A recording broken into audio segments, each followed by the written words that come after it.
الله تعالی دغه امت ته څومره احکامات ورکړي دي چې دا کار کوا نو بس الله تعالی هغه دي کې حکم کړی دی اقیموا الصلاة منځ کوا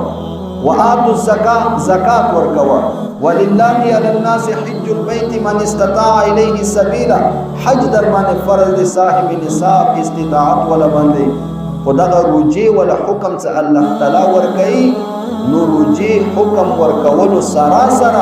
الله تعالی دغه ایمان ولو ترغیب هم ورکړي بل یو حکم کې الله تعالی ترغیب نه دی ورکړي اوس دغه ترغیب الله تعالی څنګه ورکړي دی دسه ورکړي الله فرمایي کتب علیکم الصیام کما کتب علی الذین من قبلکم چې ایمان ولو تاسو باندې دسه روزه فرض دی لکه څنګه ما مخکینی امتونو باندې فرض کړی و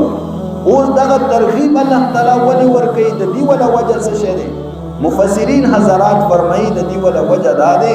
چې دغه روزه د یو عجیبه شانتي عبادت دی دا یو ناآشنا عبادت دی نور عبادت بیا داسې نه دي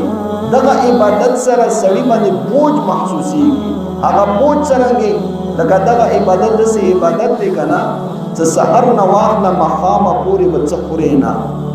اندرنګې سحر نه واخله مخامه پورې به څه څښې نه سحر نه واخله تر مخامه پورې هغه کارونه چې تا ته انداسې جایز و اوس منی خبې کولی شي طاقت به د وي مخته به د روټۍ پرته وي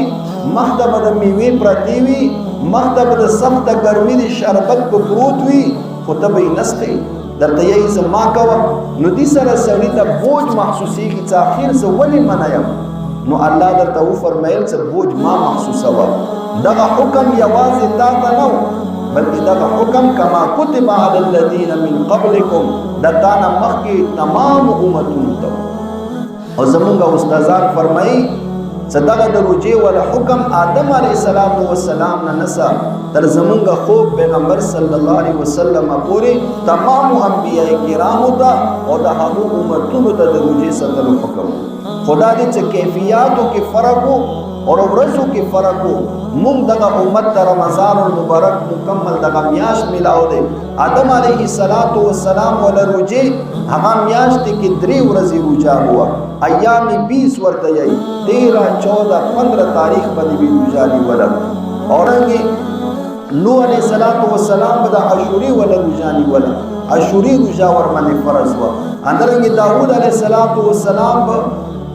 پورا کال یو ورځ روژه هوا یو ورځ به کوجا و نو دا تقریبا شپږ میاشتې روژه او شپږ میاشتې کوجا اور اندرنګي موسی علیه السلام په باره کې راځي چې هغه امت باندې موسی علیه السلام باندې څلوېښت روژې فرض وي اور اندرنګي عیسی علیه السلام باندې 2 میاشتې روژې فرض وي اور امت باندې هم 2 میاشتې روزه فرض وي اندرنګ نور انبیاء کرام باندې او دغه امت ته الله تعالی د رمضان میاشت ورکړي دي یو میاشت روزي دي